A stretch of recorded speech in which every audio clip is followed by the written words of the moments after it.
बिस्मिल्लाहिर्रहमानिर्रहीम। अस्सलाम वालेकुम नाज़रीन, आप यूट्यूब चैनल देख रहे हैं। मैं इमरान खान हूँ। इस्लामाबाद में कुछ तैयारियां शुरू हो गई तो हुकूमत ने ये खबरें जानबूझकर फैलाना शुरू की हैं। हुकूमत ये चाहती है कि जैसे माजी में पाकिस्तान तहरीक इंसाफ डी चौक की तरफ आती थी, वैसे ही अब दोबारा भी वो डी चौक की तरफ आए, क्योंकि जब वो डी चौक की तरफ आएंगे तो हुकूमत के लिए काम बड़ा आसान हो जाता है कि पूरे पाकिस्तान से फ्लो बढ़ता है डी चौक की तरफ। ये आगे रुकावटें खड़ी करते हैं, लोगों को आहिस्ता आहिस्ता आहिस्ता कमज़ोर करते करते डी चौक तक बिल्कुल कमज़ोर कर देते हैं, क्योंकि ये इनका तजर्बा हो गया ना। अब जैसे इमरान खान का डी चौक पहुंचने का तजर्बा हो गया या पीटीआई का कि वो पहुंच ज़रूर जाते हैं, इसी तरह इनका भी तजर्बा हो गया कि डी चौक आते आते लोगों को इतना कमज़ोर कर दो कि फिर वो डी चौक के अंदर मुजामत ना कर सके, और अगर ज़्यादा ताकत में आ जाएं या ज़्यादा तादाद में आ जाएं तो फिर उनके ऊपर गोली चलाने का एक ऑप्शन भी होता है, जो ये पहले चला चुके हैं। अब ये क्यों कर रही है हुकूमत? उसकी वजह यह है कि जो इमरान खान साहब के नौजवानों ने एक नारा लगा दिया है ना कि हर चौक डी चौक, ये एस्टेब्लिशमेंट के लिए और हुकूमत के लिए एक मुश्किल पैदा कर चुका है। वो ये चाहते हैं कि पाकिस्तान सारा इकट्ठा हो, 8 फरवरी को दोबारा इस्लामाबाद की तरफ आए, हमारी तरफ बढ़े, हम हर तरफ कंटेनर लगा देंगे, सारा कुछ बंद कर देंगे, मार कुटाई करेंगे, एक मरतबा फिर लोगों को मायूस करके भेज देंगे, 1 साल के लिए मामला दोबारा दब जाएगा। एस्टेब्लिशमेंट की और हुकूमत की सोच ये है। ये जो हर चौक डी चौक वाला फार्मूला है ना, इससे उन्हें घबराहट हो रही है। प्रॉब्लम पता है क्या है? मैं आपको बताता हूं। मसला यह है कि पाकिस्तान में जब भी कोई सियासी नारा लग जाता है ना, तो जल्दी हो या देर से हो, वो काम होता जरूर है।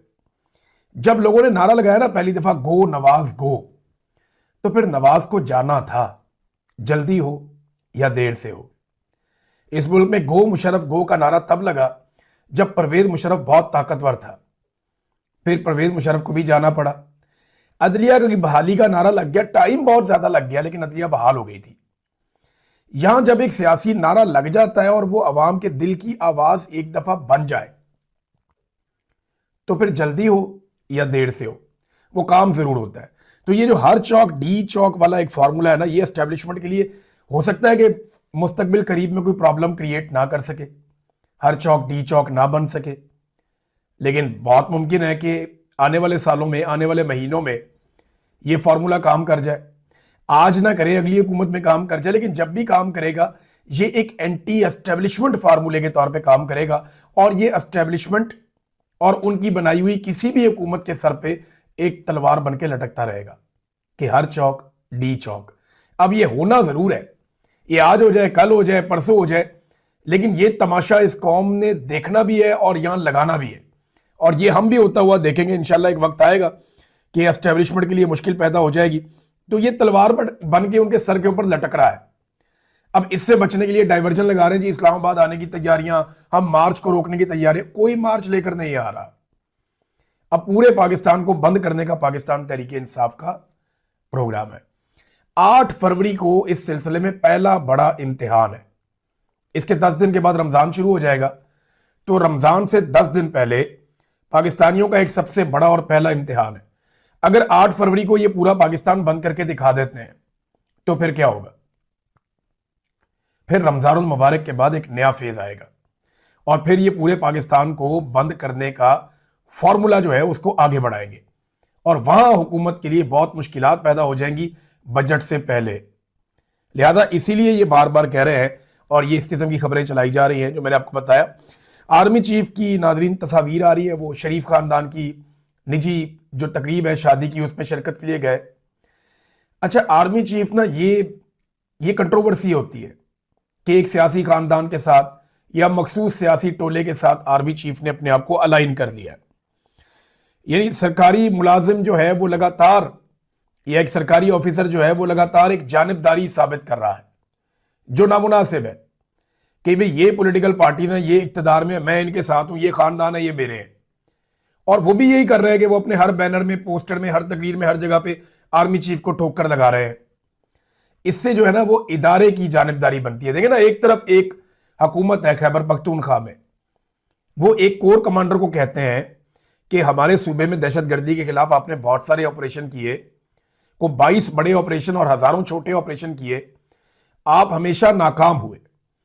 हमें अब आकर ये आप बताएं कि दहशतगर्दी खत्म क्यों नहीं हुई। हम आपको बताते हैं हमारे पास क्या फार्मूला, आइए बैठ के बात करते हैं, आप हमें ब्रीफिंग दें। अब ये कानूनी और आईनी नुक्ता नजर से उनका हक है, वो कोर कमांडर वहां नहीं जा रहा, जहां सरकारी ड्यूटी है, जहां पे काम है, जहां आईन का हुक्म है कि आपको जाना है, वहां नहीं जा रहा है। वो बुला रहे हैं कि आओ आकर हमें बताओ भाई, हम मुतासरीन में से हैं, आओ बैठो। कोर कमांडर वहां नहीं जा रहे।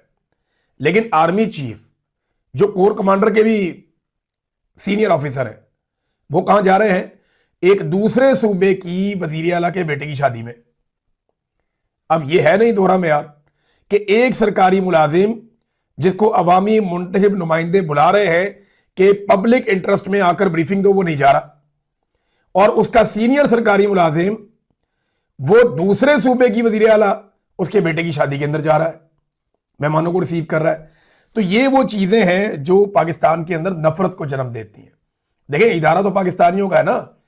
अब फौज को तनख्वाह का भी अकेला शरीफ खानदान तो नहीं देता, या फौज को जो सैलरी मिलती है वो पूरी कौम देती है। एक एक बच्चा, एक एक शख्स, देखिए कौम कितना अपना खून पसीना बहाती है, अपना पेट काट काट के पैसे देती है, उसके बाद उन्हें अपनी हिफाजत की रिस्पॉन्सिबिलिटी वो एक इदारे को देते हैं। बेशुमार वसाइल, बेशुमार पैसा गरीब कौम होने के बावजूद वो देते हैं एक इदारे को अपनी सिक्योरिटी के लिए। और वो इदारा जो है वो अगर जानबदारी का मुजाहरा करे उसके सरबराह, तो फिर मनफी तासुर बनता है, मुस्बत नहीं बनता। अच्छा, एक और चीज मैं देख रहा हूं, और ये दानिश्वर जानबूझ के कर रहे हैं ये हरकतें। खास तौर पे अफसार आलम ने ये हरकत की है, बड़ी नामुनासिब। शफीउल्लाह जान बात कर रहे थे, ऑपरेशन पे बात हो रही थी, हमारी मर्जी के खिलाफ ऑपरेशन हो रहा है। अब बहुत सारे लोग ये साबित करना चाहते हैं कि नहीं जी नहीं, ऑपरेशन तो जनाब सुहेल आफरीदी की मर्जी से हो रहा है, ये साबित करना चाह रहे हैं। हालांकि वो बार बार कह रहे हैं जनाब हमारी मर्जी से नहीं हो रहा।